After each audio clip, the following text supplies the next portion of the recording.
Hello, everybody. Can you hear me?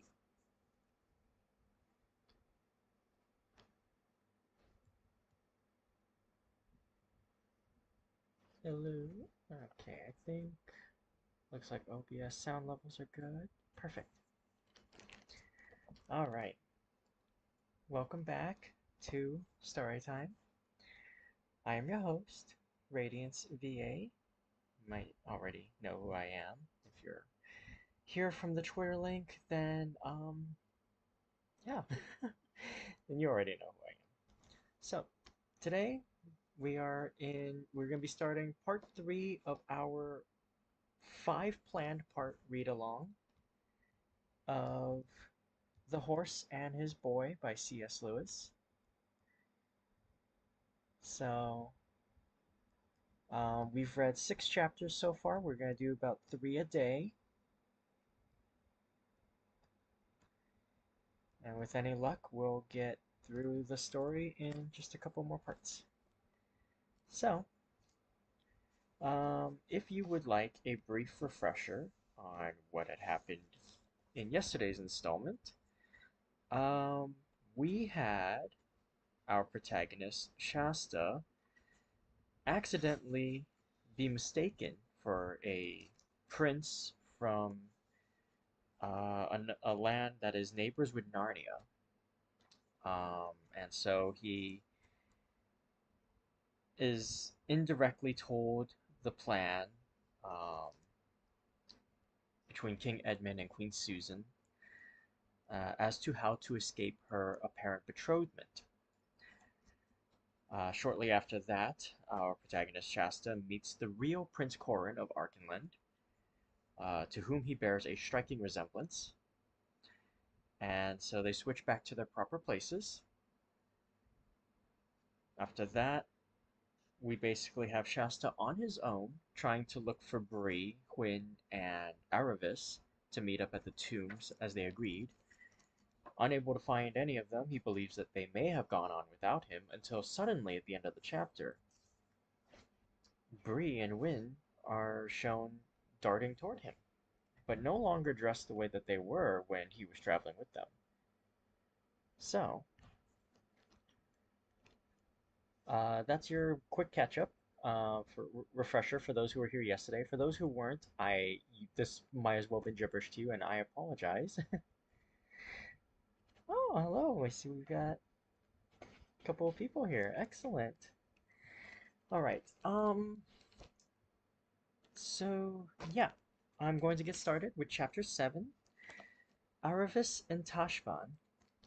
And just ahead of time, I've been reading mostly to a private set of oomfies, as you were, and I've been playing with my voice a little, doing a little bit of accents and a little bit of like kind of audiobooking, voice drama. So I do apologize if it's a little cringe, but without further ado, let's get started.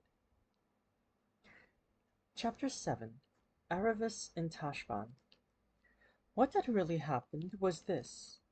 When Aravis saw Shasta hurried away by the Narnians, and found herself alone with two horses who, very wisely, wouldn't say a word, she never lost her head even for a moment. She grabbed Bree's halter and stood still, holding both the horses, and though her heart was beating as hard as a hammer, she did nothing to show it. As soon as the Narnian lords had passed, she tried to move on again, but before she could take a step, another crier, "Bother all these people!" thought Aravis, was heard shouting out, "Way, way, way, way for the Tarkina, La Saraline!" And immediately following the crier came 4 armed slaves, and then 4 bearers carrying a litter which was all aflutter with silken curtains, and all a-jingle with silver bells, and which scented the whole street with perfumes and flowers. After the litter, female slaves in beautiful clothes, and then a few grooms, runners, pages, and the like.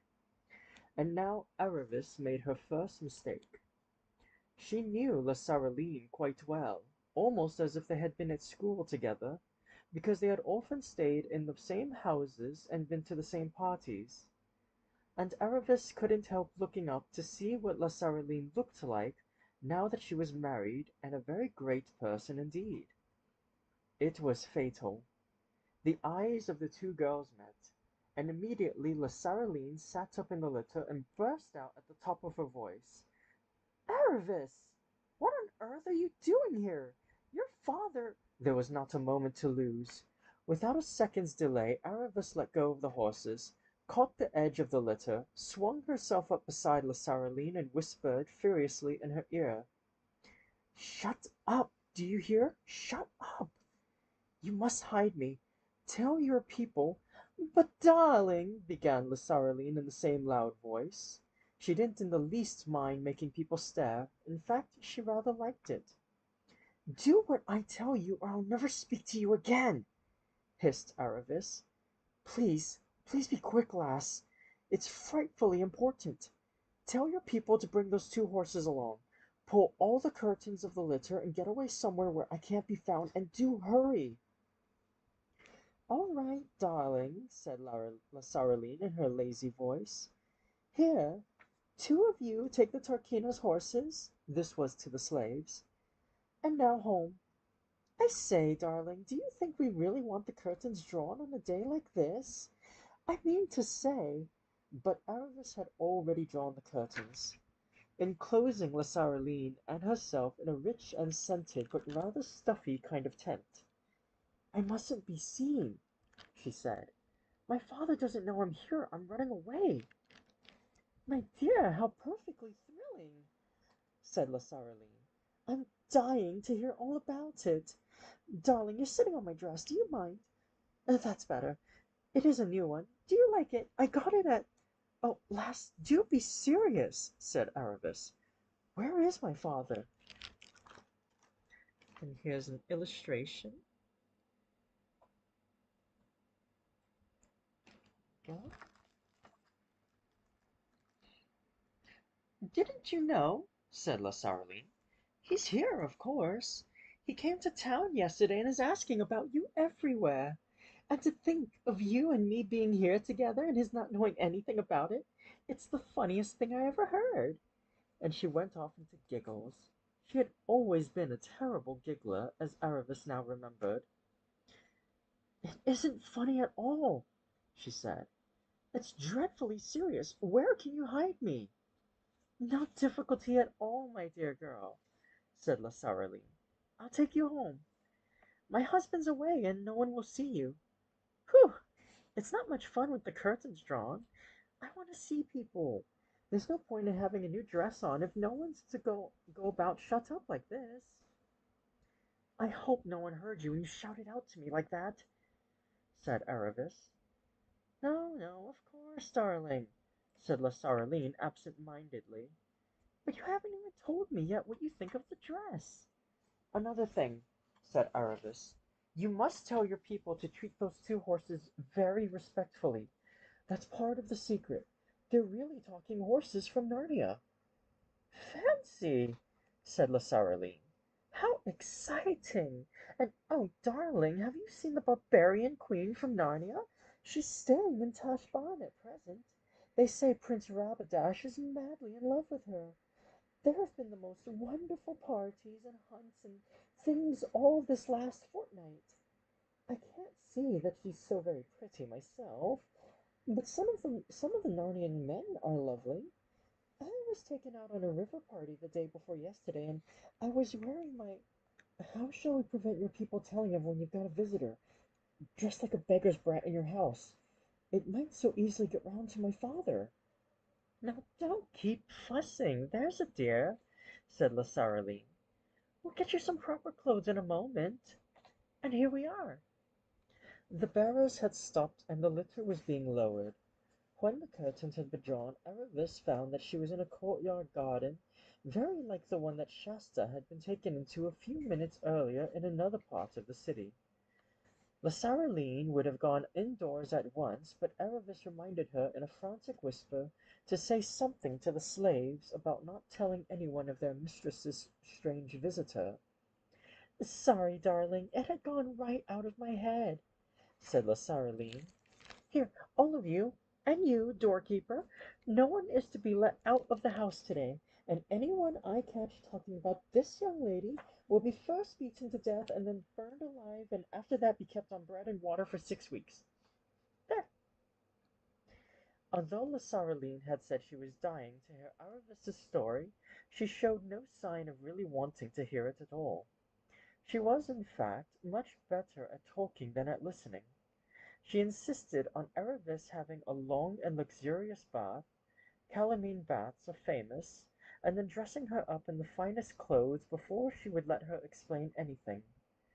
The fuss she made about choosing the dress nearly drove Aravis mad.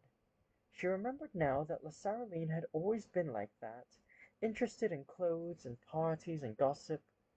Aravis had always been more interested in bows and arrows, and horses and dogs and swimming. You will guess that each thought the other silly, but when at last they were both seated after a meal, it was chiefly of the whipped cream and jelly and fruit and iced sort, in a beautiful pillared room, which Aravis would have liked better if Lasaraline's spoiled pet monkey hadn't been climbing about it all the time. Lasaraline at last asked her why she was running away from home. Here's another illustration.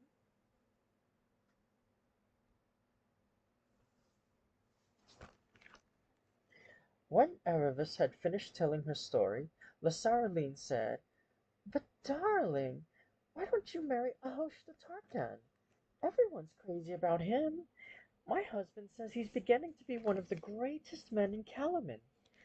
He has just been made Grand Vizier, and now old Axarta has died. Didn't you know?" "I don't care. I can't stand the sight of him," said Aravis. "But, darling, only think! 3 palaces! And one of them that beautiful one down on the lake at Ilkeen. Positively ropes of pearls, I'm told. Baths of donkey's milk, and you'd see such a lot of me." "He can keep his pearls and palaces as far as I'm concerned," said Aravis. "You always were a queer girl, Aravis," said Lasaraline. "What more do you want?" In the end, however, Aravis managed to make her friend believe that she was in earnest, and even to discuss plans. There would be no difficulty now about getting the 2 horses out of the north gate, and then on to the tombs. No one would stop or question a groom in fine clothes leading a war horse, and a lady's saddle horse down to the river, and Lasaraline had plenty of grooms to send. It wasn't so easy to decide what to do about Aravis herself. She suggested that she could be carried out in the litter with the curtains drawn, but Lasaraline told her that litters were only used in the city, and the sight of one going out through the gate would be certain to lead to questions. When they had talked for a long time, and it was all the longer because Aravis found it hard to keep her friend to the point, at last Lasaraline clapped her hands and said, "Oh, I have an idea! There's one way out of getting out of this city without using the gates. The Tisrock's garden, may he live forever, runs right down to the water, and there's a little water door. Only for the palace people, of course. But then you know, dear," here she tittered a little, "we almost are palace people. I say, it is lucky for you that you came to me. The dear Tisrock, may he live forever, is so kind. We're asked up to the palace almost every day, and it's like a second home. I love all the dear princes and princesses, and I positively adore Prince Rabadash. I might run in and see any of the palace ladies at any hour of the day or night. Why shouldn't I slip in with you after dark and let you out by the water door? There are always a few punts and things tied up outside it, and even if we were caught, all would be lost," said Aravis. "Oh, darling, don't get so excited," said Lasaraline. "I was going to say, even if we were caught, everyone would only say it was one of my mad jokes. I'm getting quite well known for them. Only the other day, do listen, dear, this is frightfully funny. I mean, all would be lost for me," said Aravis a little sharply. "Oh, yes, I do see what you mean, darling. Well, can you think of any better plan?" Aravis couldn't, and answered, "No, we'll have to risk it. When can we start?" "Oh, not tonight," said Lasaraline. "Of course not tonight. There's a great feast on tonight. I must start getting my hair done for it in a few minutes. And the whole place will be a blaze of lights. And such a crowd, too. It would have to be tomorrow night." This was bad news for Aravis, but she had to make the best of it. The afternoon passed very slowly, and was a relief when Lasaraline went out to the banquet, for Aravis was very tired of her giggling and her talk about dresses and parties, weddings and engagements and scandals. She went to bed early, and that part she did enjoy. It was so nice to have pillows and sheets again. But the next day passed very slowly. Lasaraline wanted to go back on the whole arrangement, and kept on telling Aravis that Narnia was a country of perpetual snow and ice inhabited by demons and sorcerers, and she was mad to think of going there. "And with a peasant boy, too?" said Lasaraline. "Darling, think of it! It's not nice." Aravis had thought of it a good deal, but she was so tired of Lasaraline's silliness by now that for the first time she began to think that traveling with Shasta was really rather more fun than fashionable life in Tashbaan. So she quietly only replied, "You forget that I'll be a nobody, just like him when we get to Narnia. And anyway, I promised." "And to think," said Lasaraline, almost crying, "that if only you had the sense you could be the wife of a Grand Vizier." Aravis went away to have a private word with the horses. "You must go with the groom a little before sunset down to the tombs," she said. "No more of those packs. You'll be saddled and bridled again, but there'll have to be food in Wynn's saddlebags and a full waterskin behind yours, Bree. The man has orders to let you both have a good long drink at the far side of the bridge." And then Narnia and the North, whispered Bree. But what if Shasta is not at the tombs? "Wait for him, of course," said Aravis. "I hope you've been quite comfortable." Never been stabled in my life, or never been better stabled in my life, said Bree. but if the husband of that tittering Tarkina friend of yours is paying his head groom to get the best oats, then I think the head groom is cheating him. Aravis and Lasaraline had supper in the pillared room. About 2 hours later they were ready to start. Aravis was dressed to look like a superior slave girl in a great house, and wore a veil over her face. They had agreed that if any questions were asked, Lasaraline would pretend that Aravis was a slave she was taking as a present to one of the princesses. The two girls went out on foot. A very few minutes brought them to the palace gates. Here there were of course soldiers on guard, but the officer knew Lasaraline quite well, and called his men to attention and saluted. They passed at once into the hall of black marble. A fair number of courtiers, slaves, and others were still moving around here and there, but this only made the two girls less conspicuous.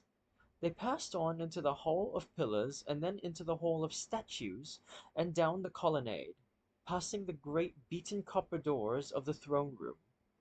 It was all magnificent beyond description, what they could see of it in the dim light of the lamps.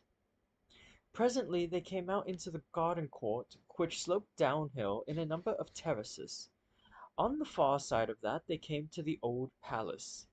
It had already grown almost quite dark, and they now found themselves in a maze of corridors lit only by occasional torches fixed in brackets to the walls. Lasaraline halted at a place where you had to go either left or right.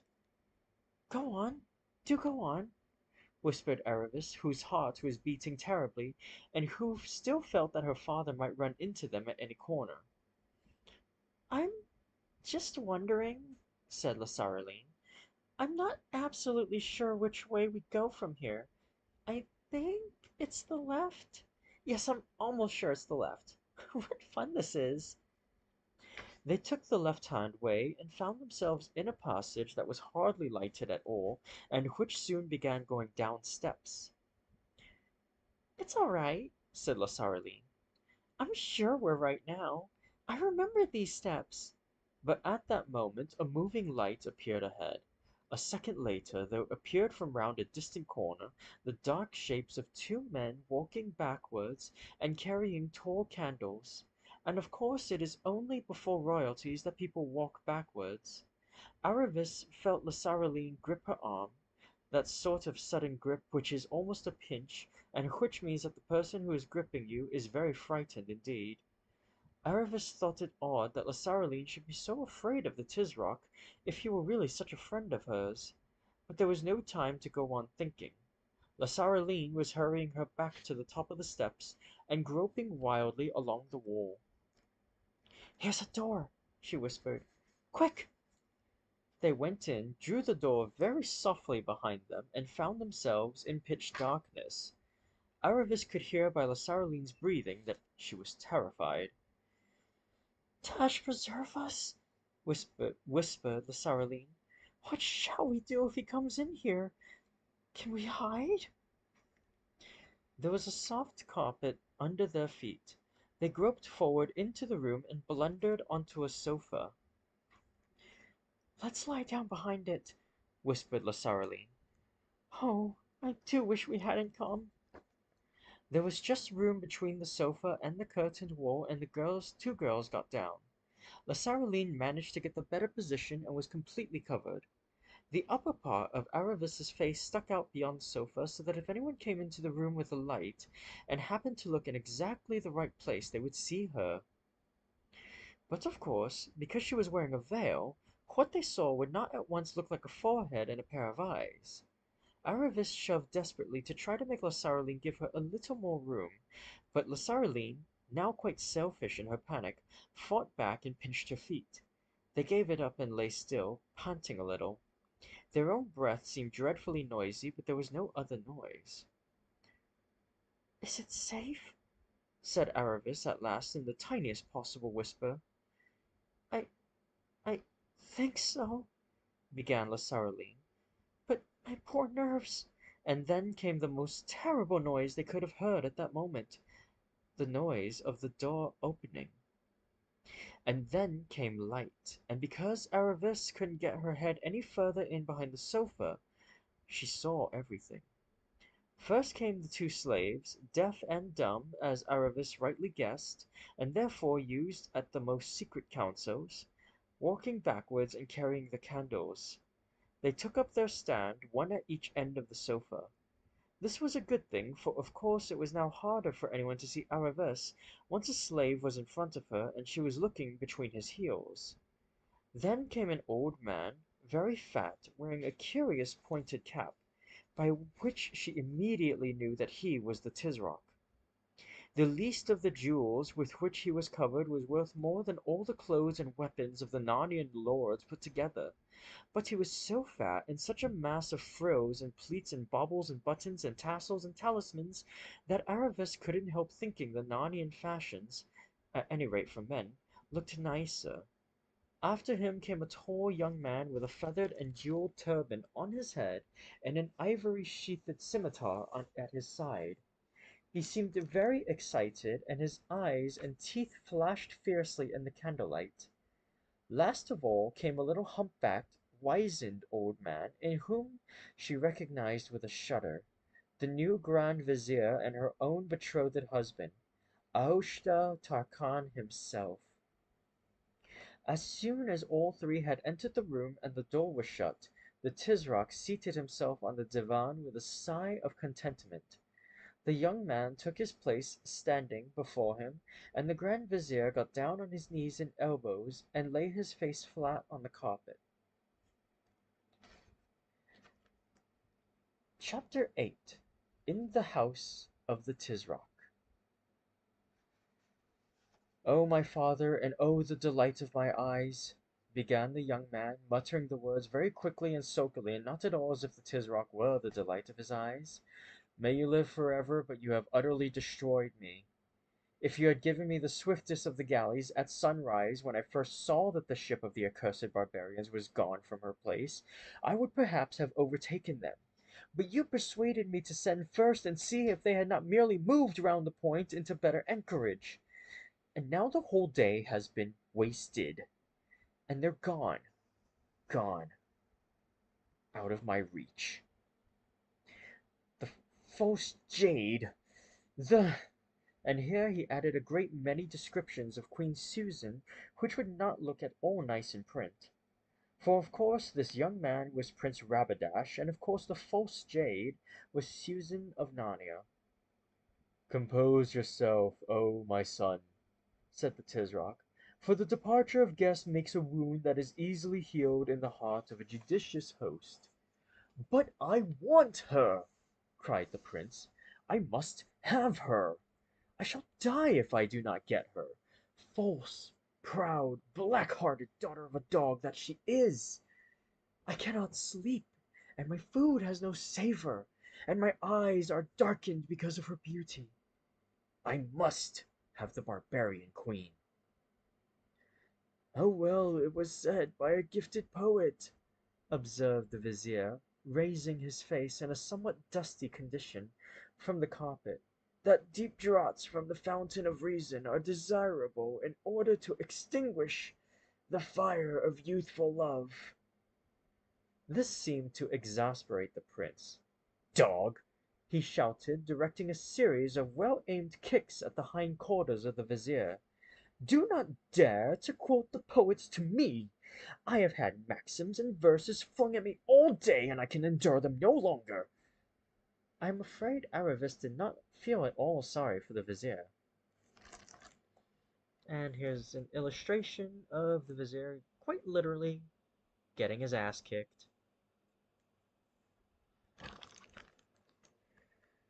The Tisroc was apparently sunk in thought, but when, after a long pause, he noticed what was happening, he said tranquilly, "My son, by all means desist from kicking the venerable and enlightened vizier, for as a costly jewel retains its value even if hidden in a dunghill, so old age and discretion are to be respected even in the vile persons of our subjects. Desist, therefore, and tell us what you desire and propose." "I desire and propose, O my father," said Rabadash, "that you immediately call out your invincible armies and invade the thrice accursed land of Narnia, and waste it with fire and sword, and add it to your illimitable empire, killing their high king and all of his blood, except the Queen Susan, for I must have her as my wife, though she shall learn a sharp lesson first." "Understand, O my son," said the Tisroc, "that no words you can speak will move me to an open war against Narnia." "If you were not my father, O ever-living Tisroc," said the prince, gritting his teeth, "I should say that that was the word of a coward." "And if you were not my son, O most inflammable Rabadash," replied his father, "your life would be short and your death slow when you had said it." The cool, placid voice in which he spoke these words made Aravis's blood run cold. "But why, O my father?" said the prince, this time in a much more respectful voice. "Why should we think twice about punishing Narnia any more than about hanging an idle slave, or sending a worn-out horse to be made into dog's meat? It is not the fourth size of one of your least provinces. 1,000 spheres could conquer it in 5 weeks. It is an unseemly blot on the skirts of your empire."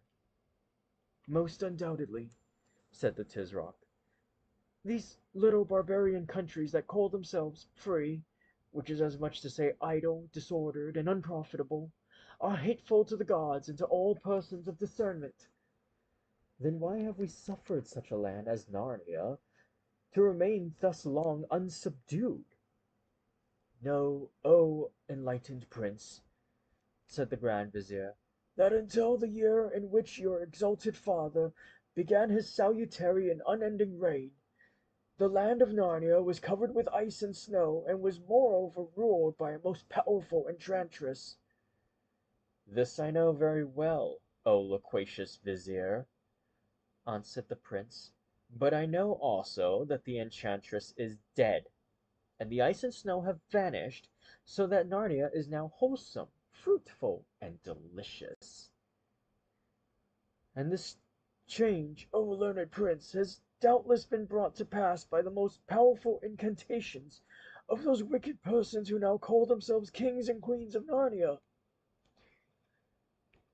"I am rather of the opinion," said Rabadash, "that it has come about by the alteration of the stars and the operation of natural causes."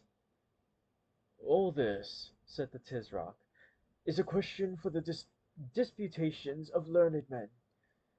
I would never believe that so great an alteration and the killing of the old enchantress were effected without the aid of strong magic. And such things are to be expected in that land which is chiefly inhabited by demons in the shape of beasts that talk like men, and monsters that are half man and half beast.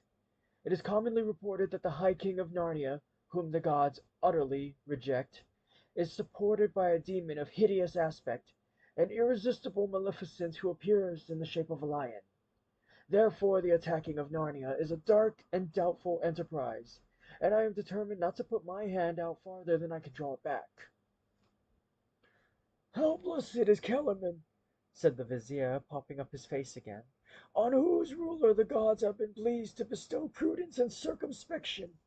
Yet as the irrefutable and sapient Tisroc has said, it is very grievous to be constrained to keep our hands off such a dainty dish as Narnia. Gifted was that poet who said, But at this point Aosta noticed an impatient movement of the prince's toe and became suddenly silent. "It is very grievous," said the Tisroc in his deep, quiet voice. "Every morning the sun is darkened in my eyes, and every night my sleep is the less refreshing, because I remember that Narnia is still free." "Oh, my father," said Rabadash, "how if I show you a way by which you can stretch out your arm to take Narnia, and yet draw it back unharmed if the attempt prove unfortunate?" "If you can show me that, O Rabadash," said the Tisroc, "you will be the best of sons." "Here then, O father, this very night and in this hour I will take but 200 horse and ride across the desert, and it shall seem to all men that you know nothing of my going. On the second morning I shall be at the gates of King Lun's castle at Anvard in Arkenland. They are at peace with us and unprepared, and I shall take Anvard before they have bestirred themselves. Then I will ride through the pass above Anvard and down through Narnia to Cair Paravel. The High King will not be there. When I left them he was already preparing a raid against the giants on his northern border. I shall find Cair Paravel most likely with open gates and ride in. I shall exercise prudence and courtesy and spill as little Narnian blood as I can. And what then remains but to sit there till the splendor Hylene puts in, with Queen Susan on board? Catch my strayed bird as she sets foot ashore, swing her into the saddle, and then ride back to Anvard. But is it not probable, O my son, said the Tisroc, that at the taking of the woman either King Edmund or you will lose his life? They will be a small company, said Rabadash, and I will order 10 of my men to disarm and bind him, restraining my vehement desire for his blood, so that there shall be no deadly cause of war between you and the High King. And now, if the splendor High Lion is at Cair Paravel before you? I do not look for that with these winds, O my father. And lastly, O my resourceful son, said the Tisroc, you've made clear how all this might give you the barbarian woman, but not how it helps me in the overthrowing of Narnia. Oh, my father, can it have escaped you that though I and my horsemen will come and go through Narnia like an arrow from a bow, yet we shall have Anvard forever? And when you hold Anvard, you sit in the very gate of Narnia, and your garrison in Anvard can be increased by little and little till it is a great host. It is spoken with understanding and foresight. But how do I draw back my arm if all this miscarries? You shall say that I did it without your knowledge, and against your will, and without your blessing, being constrained by the violence of my love and the impetuosity of youth. And how if the High King then demands that we send back the barbarian woman, his sister? Oh, my father, be assured that he will not. For though the fancy of a woman has rejected this marriage, the High King Peter is a man of prudence and understanding, who will in no way wish to lose the high honor and advantage of being allied to our house, and seeing his nephew and grandnephew on the throne of Calaman. He will not see that if I live forever, as is, no doubt, your wish, said the Tisroc in an even drier voice than usual. And also, O my father, and O the delight of my eyes, said the prince after a moment of awkward silence, we shall write letters as if from the queen to say that she loves me and has no desire to return to Narnia, for it is well known that women are as changeable as weathercocks, and even if they do not wholly believe the letters, they'll not dare come to Tashbaan in arms to fetch her.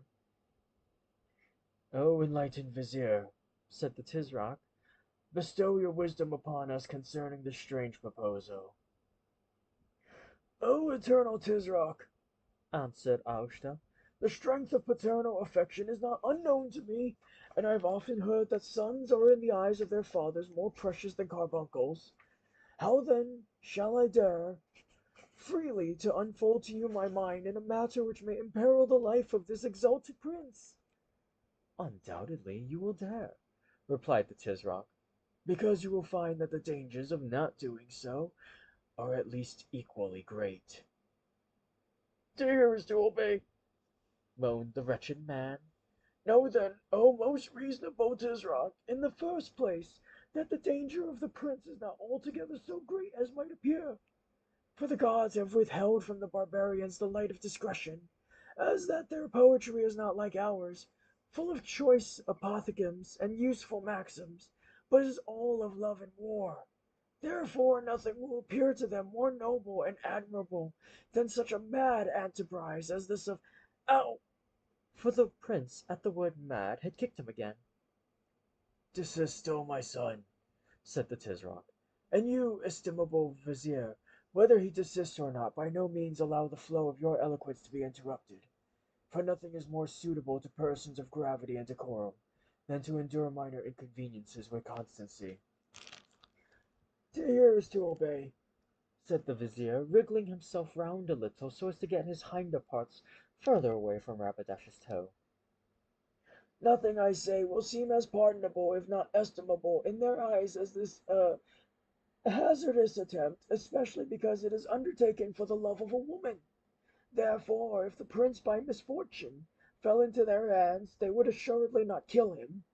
Nay, it may even be that though he failed to carry off the queen, yet the sight of his great valor and of the extremity of his passion might incline her heart to them. This is a good point, old babbler, said Rabadash. Very good, however it came into your ugly head. The praise of my masters is the light of my eyes, Said Ahoshta. and secondly, O Tisroc, whose reign must and shall be interminable, I think that with the aid of the gods it is very likely that Anvard will fall into the prince's hands, and if so we have Narnia by the throat. There was a long pause, and the room became so silent that the two girls hardly dared to breathe. At last the Tisroc spoke. But before that, here's an illustration of Prince Rabadash.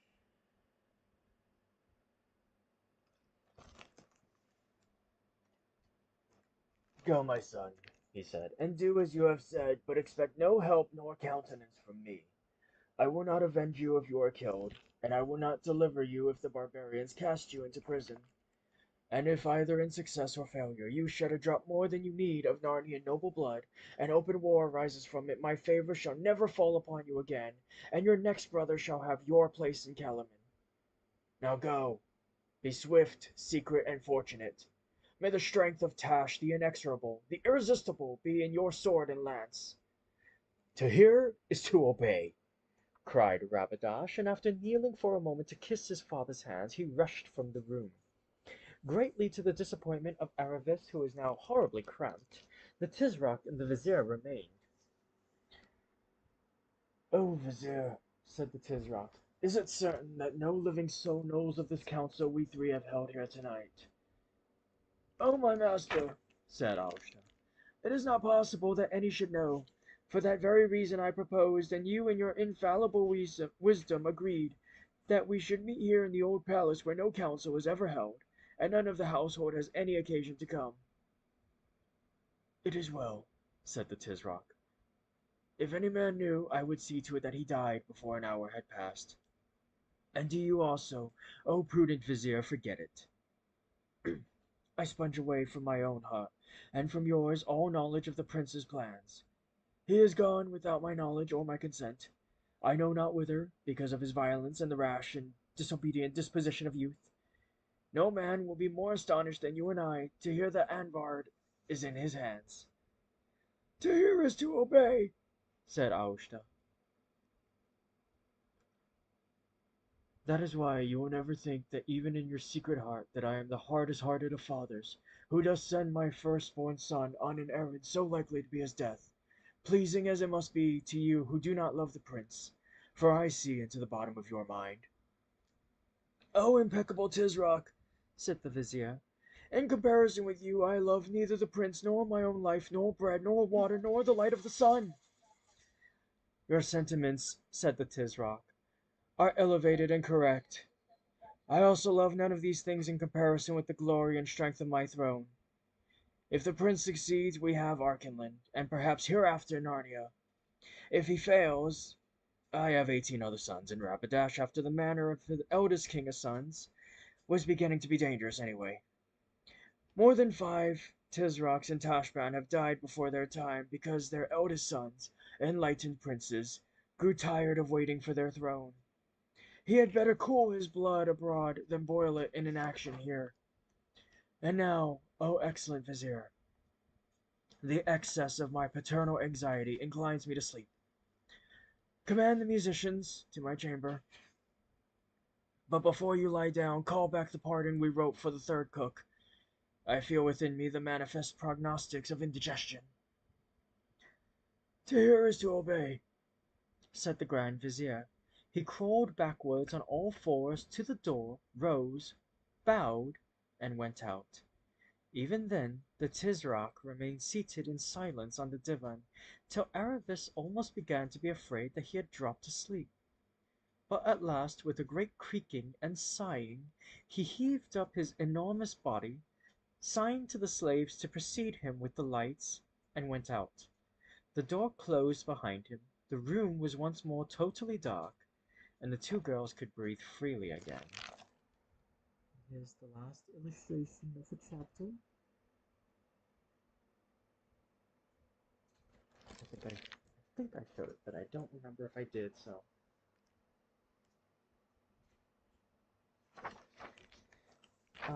That's 2 chapters in. I am going to take a quick break to get some water. I will be right back.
Welcome back. Well, welcome back to me, I suppose, but anyway, I'm back, and this is going to be the last chapter of the day. Chapter 9, Across the Desert. How dreadful! How perfectly dreadful! Whimpered Lasaraline. Oh, darling, I'm so frightened. I'm shaking all over. Feel me? Come on, said Aravis, who was trembling herself. They've gone back to the new palace. Once we're out of this room, we're safe enough. But it's wasted a terrible time. Get me down to that water gate as quick as you can. Darling, how can you? Squeaked Lasaraline. I can't do anything. Not now. My poor nerves. No, we must just lie still a bit and then go back. Why back? Asked Aravis. Oh, you don't understand. You're so unsympathetic, said Lasaraline, beginning to cry. Aravis decided it was no occasion for mercy. Look here, she said, catching Lasaraline and giving her a good shake.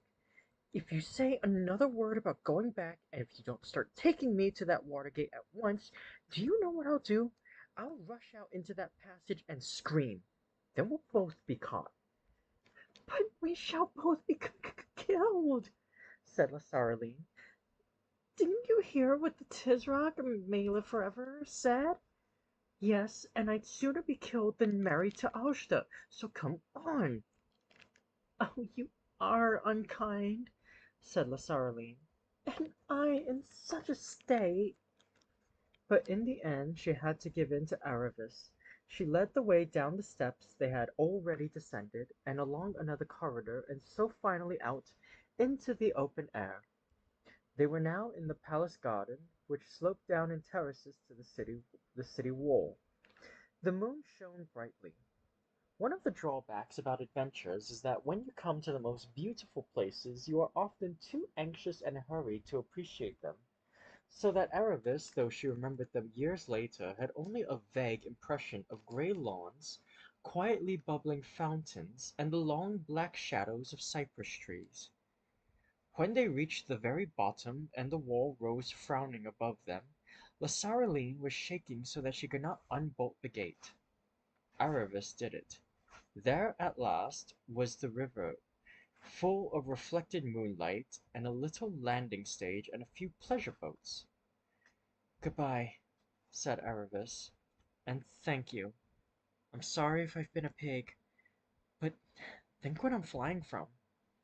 "Oh, Aravis, darling," said Lasaraline, "won't you change your mind, now that you've seen what a very great man Aosta is?" "Great man!" said Aravis. "A hideous, groveling slave who flatters when he's kicked, but treasures it all up and hopes to get his own back by egging on that horrible Tisroc to plot his son's death? I'd sooner marry my father's scullion than a creature like that."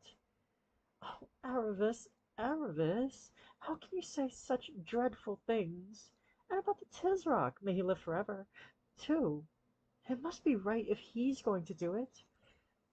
"Goodbye," said Aravis. "And I thought your dress is lovely, and I think your house is lovely too. I'm sure you'll have a lovely life, though it wouldn't suit me. Close the door swiftly behind me." She tore herself away from her friend's affectionate embraces, stepped into a punt, cast off, and a moment later was out in midstream, with a huge real moon overhead and a huge reflected moon down, deep down in the river. The air was fresh and cool, and as she drew near the further bank she heard the hooting of an owl. "Ah, that's better," thought Aravis. She had always lived in the country and had hated every minute of her time in Tashbaan. When she stepped ashore she found herself in darkness, for the rise of the ground and the trees cut off the moonlight. But she managed to find the same road that Shasta had found, and came just as he had done to the end of the grass and the beginning of the sand, and looked like him to her left and saw the big black tombs. And now at last, brave girl though she was, her heart quailed. Supposing the others weren't there? Supposing the ghouls were? But she stuck out her chin, and a little bit of her tongue too, and went straight towards them. But before she had reached them she saw Bree and Win and the groom. "You can go back to your mistress now," said Aravis, quite forgetting that he couldn't until the city gates opened next morning. "Here's money for your pains." To hear is to obey, said the groom, and at once set off at a remarkable speed in the direction of the city. There was no need to tell him to make haste. He also had been thinking a good deal about ghouls. For the next few seconds Aravis was busy kissing the noses and patting the necks of Win and Bree, just as if they were ordinary horses. and here comes Shasta. Thanks be to the lion, said Bree. Aravis looked round, and there, right enough, was Shasta, who had come out of hiding the moment he saw the groom going away. "And now," said Aravis, "there's not a moment to lose." And in hasty words she told them about Rabadash's expedition. Treacherous hounds, said Bree, shaking his mane and stamping with his hoof. an attack in time of peace without defiant scent. But we'll grease his oats for him. We'll be there before he is. "Can we?" said Aravis, swinging herself into Hwin's saddle.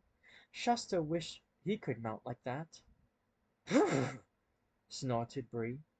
Up you get, Shasta. Can we? And with good start, too. "He said he was going to start at once," said Aravis. That's how humans talk, said Bree.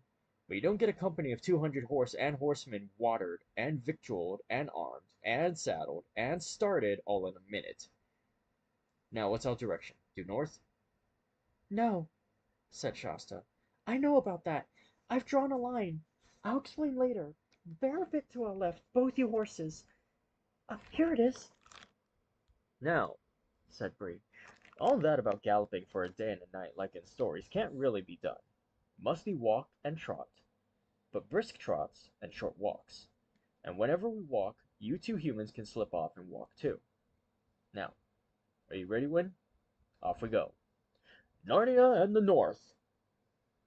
At first it was delightful. The night had now been going on for so many hours that the sand had almost finished giving back all the sun heat it had received during the day, and the air was cool, fresh, and clear. Under the moonlight the sand, in every direction and as far as they could see, gleamed as if it were smooth water or a great silver tray. Except for the noise of Bree's and Wind's hoofs, there was not a sound to be heard. Shasta would nearly have fallen asleep if he had not had to dismount and walk every now and then. This seemed to last for hours. Then there came a time when there was no longer any moon. They seemed to ride in the dead darkness for hours and hours, and after that there came a moment when Shasta noticed that he could see Bree's neck and head in front of him a little more clearly than before, and slowly, very slowly, he began to notice a vast gray flatness on every side. It looked absolutely dead, like something in a dead world, and Shasta felt quite terribly tired and noticed that he was getting cold and that his lips were dry. And all the time the squeak of the leather, the jingle of the bits, and the noise of the hooves, not property property as would be on a hard road, but thuppity thuppity on the dry sand. At last, after hours of riding, far away on his right there came a single long streak of paler gray low down on the horizon. Then a streak of red. It was the morning at last, but without a single bird to sing about it. He was glad of the walking bits now, for he was colder than ever. Then suddenly the sun rose and everything changed in a moment. The gray sand turned yellow and twinkled as if it was strewn with diamonds. On their left the shadows of Shasta and Wind and Bree and Aravis, enormously long, raced beside them. The double peak of Mount Pyre, far ahead, flashed in the sunlight, and Shasta saw they were a little out of the course. A bit left, he sang out. Best of all, when you looked back, Tashbaan was already small and remote. The tombs were quite invisible, swallowed up in that single, jagged edge hump, which was the city of the Tisroc. Everyone felt better, but not for long. Though Tashbaan looked very far away when they first saw it, it refused to look any further away as they went on.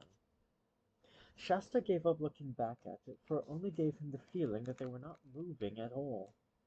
Then the light became a nuisance. The glare of the sand made his eyes ache, but he knew he mustn't shut them. He must screw them up and keep on looking ahead at Mount Pyre and shouting out directions. Then came the heat. He noticed it for the first time when he had to dismount and walk. As he slipped down to the sand, the heat from it struck up into his face as if from the opening of an oven door. Next time it was worse, but the third time as his bare feet touched the sand he screamed with pain and got one foot back in the stirrup and the other half over Bree's back before you could have said knife. "Sorry, Bree," he gasped. "I can't walk. It burns my feet." Of course, panted Bree. Should have thought of that myself. Stay on. Can't be helped. "It's all right for you," said Shasta to Aravis, who was walking beside Win. "You've got shoes on." Aravis said nothing and looked prim. Let's hope she didn't mean to, but she did. On again, trot and walk and trot, jingle, jingle, jingle, squeak, squeak, squeak, smell of hot horse, smell of hot self, blinding glare, headache, and nothing at all different for mile after mile. Tashvan would never look any further away. The mountains would never look any nearer. You felt this had been going on for always. Jingle, jingle, jingle, squeak, squeak, squeak. Smell of hot horse, smell of hot self. Of course, one tried all sorts of games with oneself to try to make the time pass. And of course, they were all no good. And one tried very hard not to think of drinks. Iced sherbet in a palace at Tashban, clear spring water tinkling with a dark, earthy sound, cold, smooth milk just creamy enough and not too creamy, and the harder you tried not to think, the more you thought. At last there was something different, a mass of rock sticking up out of the sand about 50 yards long and 30 feet high. It did not cast much shadow, for the sun was now very high, but it cast a little. Into that shade they crowded. There they ate some food and drank a little water. It is not easy giving a horse a drink out of a skin bottle, but Bree and Win were clever with their lips. No one had anything like enough. No one spoke. The horses were flecked with foam and their breathing was noisy. The children were pale. After a very short rest they went on again. Same noises, same smells, same glare, till at last their shadows began to fall on their right, and then got longer and longer, till they seemed to stretch out to the eastern end of the world. Very slowly the sun drew nearer to the western horizon. And now at last he was down, and thank goodness the merciless glare was gone, though the heat coming up from the sand was still as bad as ever. 4 pairs of eyes were looking out eagerly for any sign of the valley that Salopad the raven had spoken about. But mile after mile there was nothing but level sand. And now the day was quite definitely done, and most of the stars were out, and still the horses thundered on, and the children rose and sank in their saddles, miserable with thirst and weariness. Not till the moon had risen did Shasta, in the strange, barking voice of someone whose mouth is perfectly dry, shout out, "There it is!" There was no mistaking it now. Again, and a little to their right, there was at last a slope downward, and hummocks of rock on each side.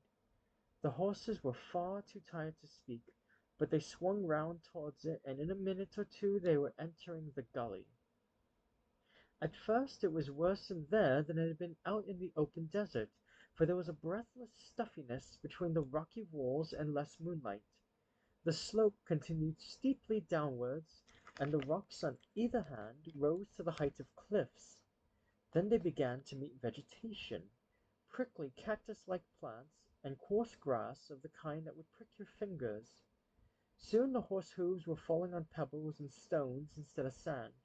Round every bend of the valley, and it had many bends, they looked eagerly for water.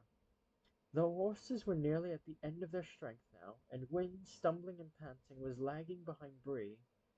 They were almost in despair before at last they came to a little muddiness, and a tiny trickle of water through softer and better grass, and the trickle became a brook, and the brook became a stream, with bushes on each side, and the stream became a river.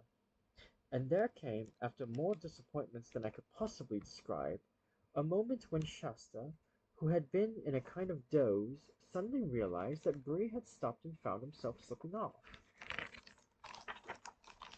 Here's the illustration, finding the little path they're looking for.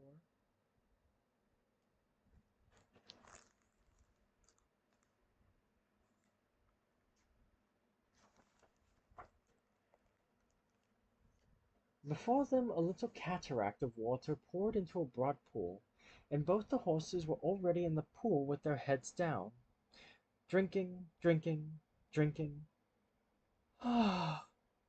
said Shasta, and plunged in, it was about up to his knees, and stooped his head right into the cataract. It was perhaps the loveliest moment of his life. It was about 10 minutes later when all 4 of them, the 2 children wet nearly all over, came out and began to notice their surroundings. The moon was now high enough to peep down into the valley. There was soft grass, On both sides of the river and beyond the grass, trees and bushes sloped up to the bases of the cliffs. There must have been some wonderful flowering shrubs hidden in the shadowy undergrowth, for the whole glade was full of the coolest and most delicious smells. There's another illustration of them finally getting a whole bunch of water.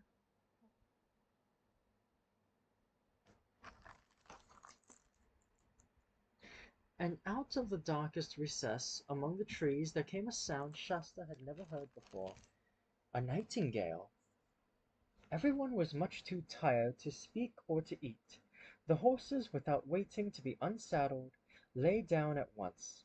So did Aravis and Shasta.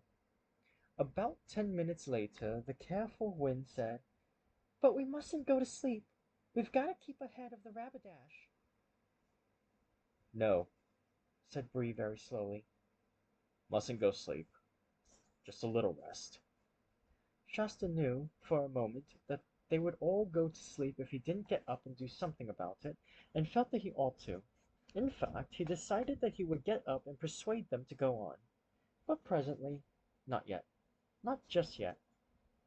Very soon the moon shone and the nightingale sang over 2 horses and 2 human children, all fast asleep. It was Aravis who awoke first. The sun was already high in the heavens, and the cool morning hours were already wasted. "It's my fault," she said to herself furiously as she jumped up and began rousing the others. "One wouldn't expect horses to keep awake after a day's work like that, even if they can talk. And of course that boy wouldn't. He's had no decent training. But I ought to have known better." The others were dazed and stupid with the heaviness of their sleep. said Bree. "Been sleeping in my saddle, eh? I'll never do that again. Most uncomfortable." "Oh, come on," said Aravis. "We've lost half the morning already. There isn't a moment to spare." "Fellow's gotta have a mouthful of grass," said Bree. "I'm afraid we can't wait," said Aravis. "What's the terrible hurry?" said Bree. "We've crossed the desert, haven't we?" "But we're not in Archenland yet," said Aravis, "and we've got to get there before Rapidash." "Oh, we must be miles ahead of them," said Bree. "Haven't we been coming a shorter way? Didn't that raven friend of yours say this was a shortcut, Shasta?" "He didn't say anything about shorter," answered Shasta. "He only said better because you got to a river this way. If the oasis is due north of Tashbend, then I'm afraid this may be longer." "Well, I can't go on without snack," said Bree. "Take my bridle off, Shasta." "Please," said Wynne very shyly. "I feel just like Bree that I can't go on. But when horses have humans with spurs and things on their backs, aren't they often made to go on when they're feeling like this, and then they find they can? I mean, oughtn't we to be able to do even more now that we're free? It's all for Narnia." "I think, ma'am," said Bree very crushingly, "that I know a little more about campaigns and forced marshes and what a horse can stand than you do." To this Quinn made no answer, being, like most highly bred mares, a very nervous and gentle person who was easily put down. In reality she was quite right, and if Bree had had a tartan on his back at that moment to make him go on, he would have found that he was good for several hours' hard going. But one of the worst results of being a slave and being forced to do things is that when there is no one to force you anymore, you find you have almost lost the power of forcing yourself. So they had to wait until Bree had a snack and a drink, and of course Quinn and the children had a snack and a drink too. It must have been nearly 11 o'clock in the morning before they finally got going again, and even then Bree took things much more gently than yesterday. It was really Wynne, though she was the weaker and more tired of the two, who set the pace.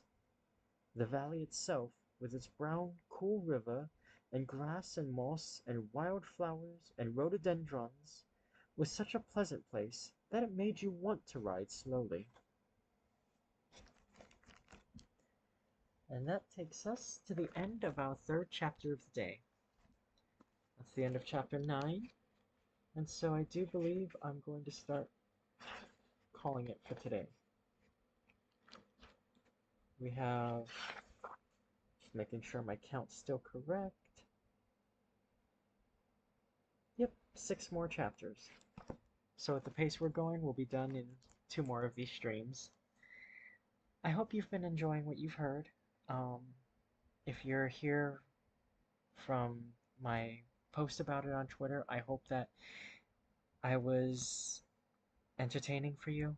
This is really my not my first time doing something like this, since there's obviously been 2 past streams, but this is my first time doing something like this, reading to a broad audience. I've been testing it out by reading to just a select few people first to see how comfortable I felt doing it. And yeah, I've wanted to, you know, kind of put myself out there a little bit. One of my goals for this year was to try to start streaming, and if I don't like it, then at least I can say I've done it. But um, I just want to say thank you for giving me a chance. Um, if you've liked what you've heard, then I'm more than happy if you come back tomorrow, because I probably will do this again tomorrow. Around the same time, I usually try to get going at about 8 p.m. PST. Um, Maybe I'm trying to see if that's a good schedule for everyone. So far, it seems to work. Um, I'm saying a lot. That's a really bad habit. I should know better. But thank you for the relaxing time. Oh, well, thank you for being here, KJ. Your presence here is very assuring, and I'm very glad that, you're one of my listeners. Um, there it is again. Gotta stop doing that, but eh, starting out, I gotta get used to having better stage habits, as it were. Yeah, I had a lot of fun too. Tomorrow we're gonna do. She probably did, yeah. Many such cases. Tomorrow we're gonna do chapters 10, 11, and 12. And after this story, I think I don't know how to make a poll, but I'm probably gonna try to make a poll when we get to tomorrow, and maybe oh, there it is. Aha! That's how you do it. Okay, so tomorrow or the day after, I'm gonna make a poll as to what story you guys want next. Um, we're going by books that I've checked out at the library, at my local library. So I have also The Last Unicorn, which is in fact, I think, the same story as the movie. And I have um, the entire collection of all of the Sherlock Holmes stories. And as you can see, it is all of them. So, um, the next choices is probably going to be either The Last Unicorn or one of the Sherlock Holmes mysteries. I have already, with my test group, as it were, I already read A Study in Scarlet, which was the first ever Sherlock Holmes mystery. So, if we do Sherlock Holmes, it'll probably be the second story, which is The Sign of Four. But getting ahead of ourselves, we've got 2 more streams before we figure that out. But I just want to kind of like set a little bit of like, you know, little bit of a roadmap, a little bit of a what's next, and kind of generate a little bit of excitement maybe. So yeah, we're nearing about that time, about my average runtime of these streams. So I'm just gonna say thank you very much for coming by today. Thank you for listening. If you're here on a VOD and you're, using this to podcast, to relax, to do stuff in the background, I hope you enjoy, and I hope that I'll see you again next time, and maybe you'll catch me live. Before I go, as always, make sure to eat well, make sure to hydrate, make sure to uh, get good rest, and my personal thing, make sure to unshrimp yourself. Check that posture of yours, okay? Take good care. I will see you next time. This is Radiance VA signing off. Have a radiant day. Bye, everybody.